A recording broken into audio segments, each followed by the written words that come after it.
Dalam sejarah yang jarang diketahui publik, ada seorang perempuan muslim hebat mendirikan universitas pertama di dunia. Memang tidak ada sumber populer di luar buku-buku sejarah akademik mengenai zaman keemasan peradaban Islam yang pernah menyebutkan fakta semacam itu. Sebaliknya, kebanyakan orang cenderung berpikir bahwa Islam tidak akan pernah mengizinkan perempuan untuk menghadiri kelas-kelas di madrasah yang didirikan pada awal abad ke-9. Sebenarnya, masa-masa itu, perempuan muslim sangat aktif dalam studi skolastik tentang Islam awal.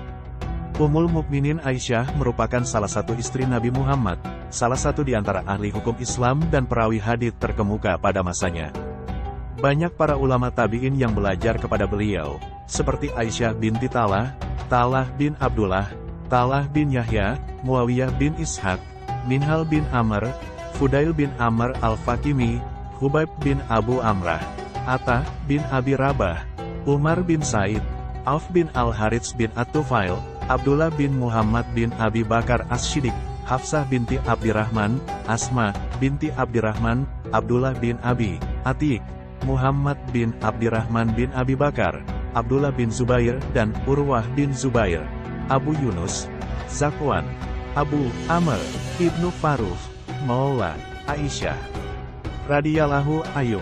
Murid-murid Aisyah jalur sahabat, seperti Amr bin Al-Ash, Abu Musa Al-Asy'ari, Zaid bin Khalid Al-Juhani, Abu Hurairah, Ibnu Umar, Ibnu Abbas, Rabi'ah bin Amr Al-Jurshi, As-Saib bin Yazid, Al-Harits bin Abdillah bin Naufal radhiyallahu anhum, dan lain-lain.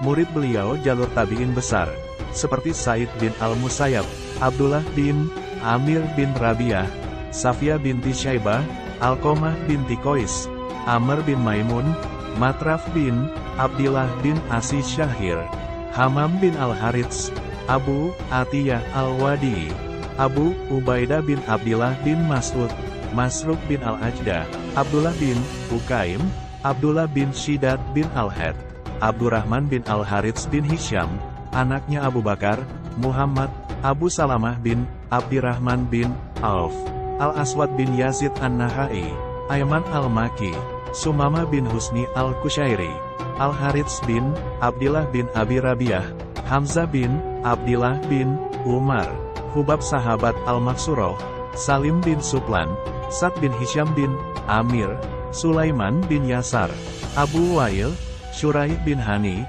Zur bin Hubaisi, Abu Soli As-Saman, Abis bin Rabi'ah, Amir bin Sa'd bin Abi Waqqas, Talah bin Abdillah bin Utsman, Tawus, Abu Al-Walid Abdillah bin Al-Harits Al-Bishri, Abdullah bin Syakik Al-Ukaili, Abdullah bin Syihab Al-Haulani, Ibnu Abi Malika, Abdullah Al-Bahi, Abdurrahman bin Syumasah, Ubaid bin Umair Al-Laitsi, Arak bin Malik, Ubaidillah bin Abdillah bin Utbah, Atta bin Abi Ribah, Atta bin Yasar, Ikrimah, Alqamah bin Waqqas, Ali bin Al-Husain bin Ali, Imran bin Hatan, Mujahid bin Jabar, Quraib, Malik bin Abi, Amir Al-Asbahi, Farwah bin Naufal Al-Ashja'i, Muhammad bin Qais bin Makramah, Muhammad bin Al-Muntashir, Nafi bin Jubair bin Mutim, Yahya bin Yamar, Nafi, Maula Ibnu Umar, Abu Burdah bin Abi Musa, Abu Al-Jauza, Ar-Rabai, Abu As-Zubair Al-Maki, Khairah Ummu Al-Hasan, Safiyah binti Abi Ubaid, Amrah binti Abdirrahman, Muazzah Al-Adawiyah rahimahumullah, dan lain sebagainya. Beliau juga terlibat dalam sejumlah peristiwa politik setelah kematian Khalifah ketiga, Utsman bin Affan. Beliau juga sumber awal banyak hadis berkat kecerdasan dan ingatannya yang terkenal. Ada contoh-contoh lain, seperti Ummu Warakah binti Abdullah yang hafal Al-Quran dan dipuji oleh Nabi sendiri, atau As-Sifa, penyembuh, wanita muslim pertama yang mengajar melek huruf dan seorang praktisi pengobatan tradisional. Universitas Al-Qarawiyyin dan pendirinya Fatimah binti Muhammad Al-Firiyah Al-Qurasyiyah atau Fatimah Al-Firi, 800 m di Kairouan, Tunisia 880 m. Fez, Maroko, sering dijuluki Al-Banin, adalah permata mahkota dan simbol kuat aspirasi perempuan dan pemimpin kreatif dalam sejarah besar Muslim terkemuka.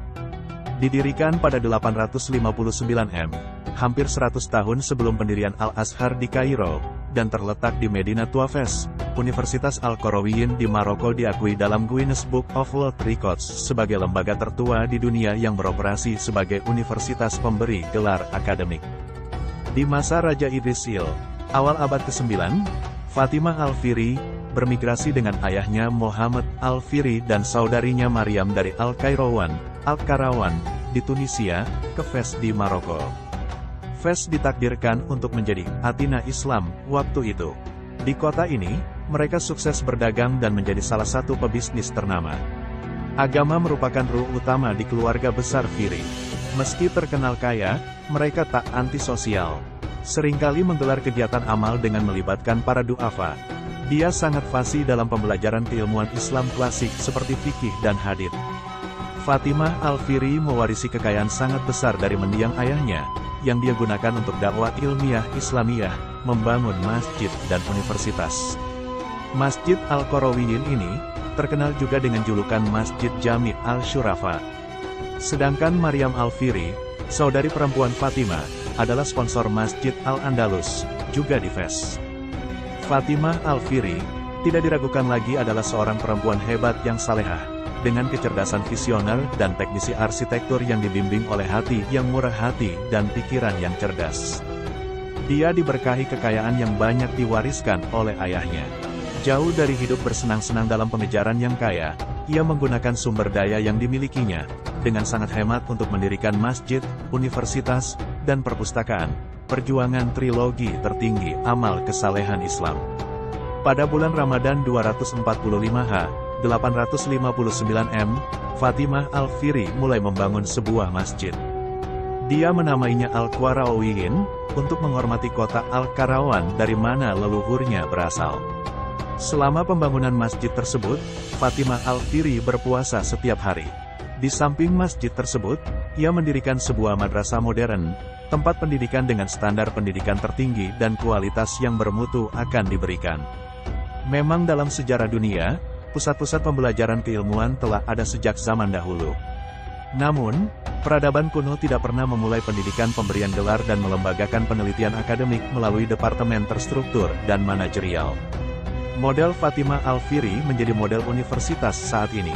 Pintu-pintunya terbuka untuk semua yang mencari ilmu di sana. Lokasi yang terletak di dalam kompleks sebuah masjid, yang dalam beberapa abad mendatang, akan berkembang menjadi masjid tertutup terbesar di benua Afrika, kapasitas 22.000 orang. Universitas yang sangat menarik para sarjana dari seluruh dunia ke kota Fes yang sangat berpengaruh dan metropolitan waktu itu.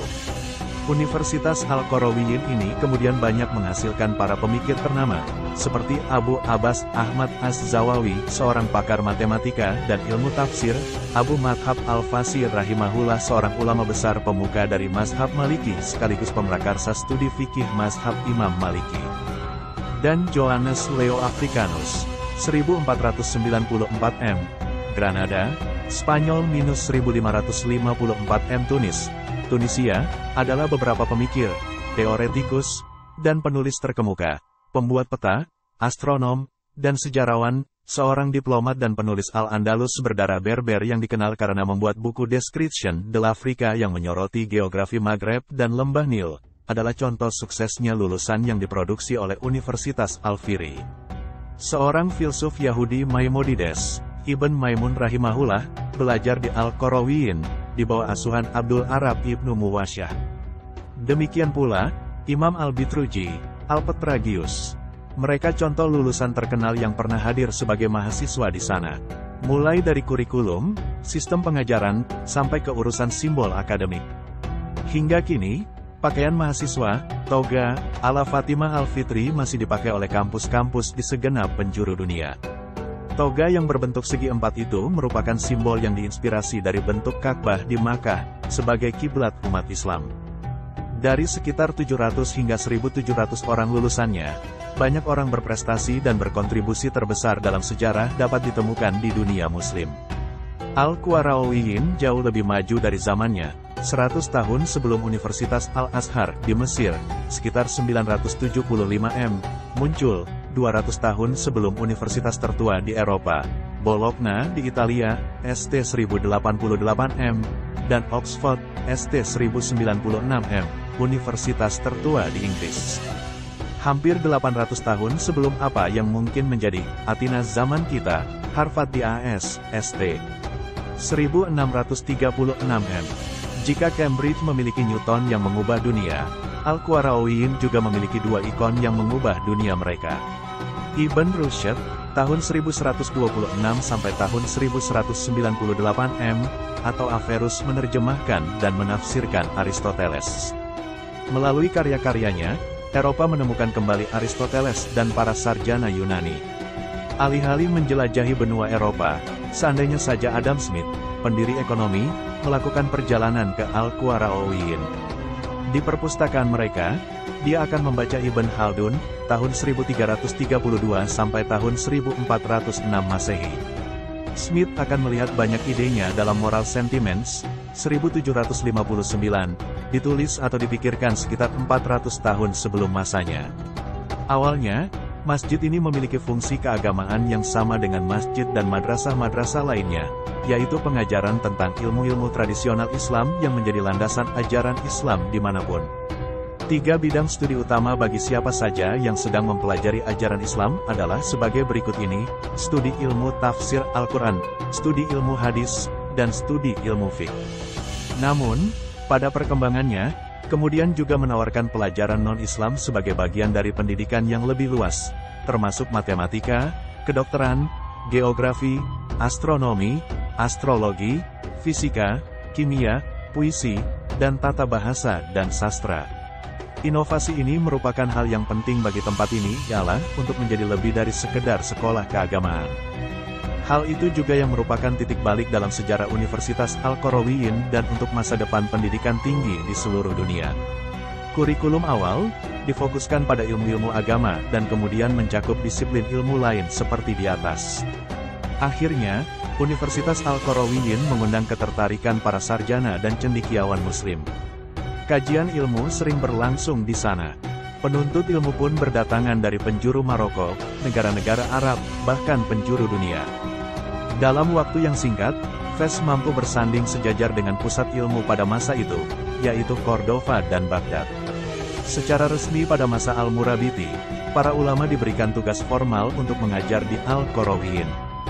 Data sejarah menyebut sistem pendidikan formal berlangsung di Masjid Al-Qarawiyyin pada masa Imam Al-Murini. Ketika itu, dibangun banyak unit kelas lengkap dengan fasilitas pengajaran, seperti kursi dan beberapa lemari. Universitas Al-Qarawiyyin, pada akhirnya mampu memainkan peran utama dalam hubungan budaya dan akademik, antara dunia Islam dan Eropa. Kartografer Mohammed Al-Idrisi, wafat 1166 m, yang petanya membantu eksplorasi Eropa di Renaissance selama beberapa waktu, menunjukkan bahwa ia mungkin telah bekerja atau belajar di Al-Qarawiyyin. Reputasi akademik yang bergengsi melampaui divisi agama. Tradisi populer menunjukkan bahwa gerbet dari Auvergne, 930-1003 m, yang akan menjadi Paus Sylvester II yang dikreditkan dengan memperkenalkan angka-angka Arab ke Eropa, pernah menjadi mahasiswa di Al-Qarawiyyin. Universitas berfungsi sebagai jembatan pengetahuan antara Afrika dan antara Timur Tengah dan Eropa. Ketika Muslim diusir dari Spanyol pada abad ke-13, banyak dari mereka datang ke Fez dan ke Qarawiyyin. Mereka membawa pembelajaran seni dan sains Eropa dan more. Periode yang paling berbunga-bunga untuk lembaga ini, berlangsung antara abad ke-12 dan ke-15 ketika itu dilindungi secara mewah oleh Almohades dan Merinids. Fatimah Al-Fihri, nama yang hampir terlupa dalam dunia pendidikan. Padahal dialah Muslim pertama yang mendirikan perguruan tinggi. Dengan latar belakang sebagai pedagang, ia berhasil membangun masjid yang kemudian menjadi universitas. Universitas pertama dalam sejarah Islam. Ia wafat pada 266 H, 880 M.